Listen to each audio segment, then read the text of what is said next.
All right, we're back, and this is going to be kind of a prologue or prologue or whatever to what this challenge has been, and I'm going to try to super speed this this video as much as I possibly can. What I want to do real quick is show you why I was struggling so much. Okay, right here we have the main shaft bearing for the transmission, and you can see that the inside of this bearing is still pretty tight, and then we have the counterbalancer or the crankshaft balancer bearing. It's even tighter.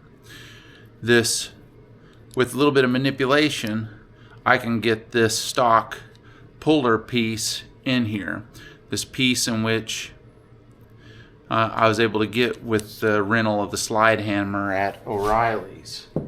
But I cannot get it into, no matter how much I manipulate it, into this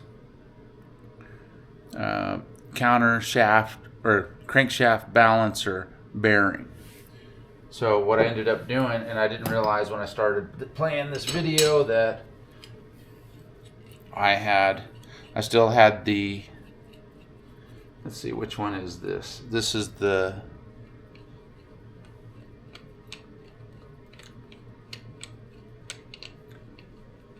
shift drum bearing. That's what I've got here, is a shift drum bearing. So I'm going to loosen it out of here because we've got those new ones of these coming, just because I needed to get them going. I had to modify, let's see, yeah, I had to modify these pullers, and that's why I ended up getting a new one.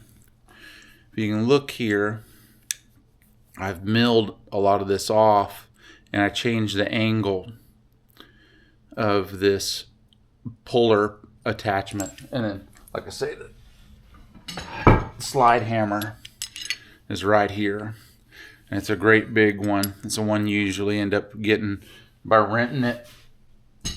And again, this was O'Reilly's. I also used this it's kind of a knockoff of the Motion Pro, but it just could not get a good bite on it because it was a bastard.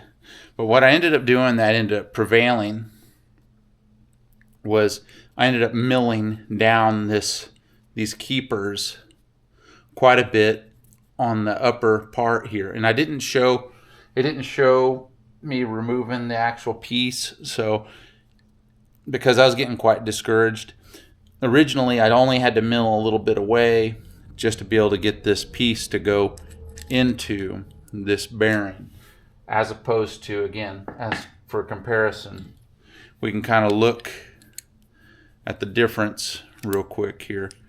And if you want to, you can freeze it here and make your own comparisons here. To be able to get it to fit in here, it takes a lot of manipulation on this and removing material, but it also compromises it, it makes it not as structurally strong. But to get that bearing out of there, you just got to do some special stuff, and it is one stubborn sucker. So what I'm going to do next here, since I wallowed this thing out a whole bunch on my wood planks here, which if it works out, you'll be able to see the fast mode of me attempting to break this thing loose. The fast mode, it'll hopefully show a lot of struggling and me doing a lot of the dirty motion, but it is what it is. So what I'm going to do next is I'm going to clean these cases off and prepare for putting in the new bearings. You might have noticed that I'm leaving the shift shaft bearing in there. There's nothing wrong with it. We've not exposed it to a lot of dirt. I'm going to just give it a fresh coat of maybe a little bit of grease when I put the shift shaft back in there. But I am putting a new shift shaft seal and a new counterbalance or counter shaft seal on there, and we're in good shape. And I'm also, since I wasn't having any trouble with it, I'm also going to leave the bearing on this component and the seal because it's not leaking. You know, some might look at that as cutting corners, but I replaced one of these things, and it's not fun. And I'm a firm believer of if it's not broke, don't fix it.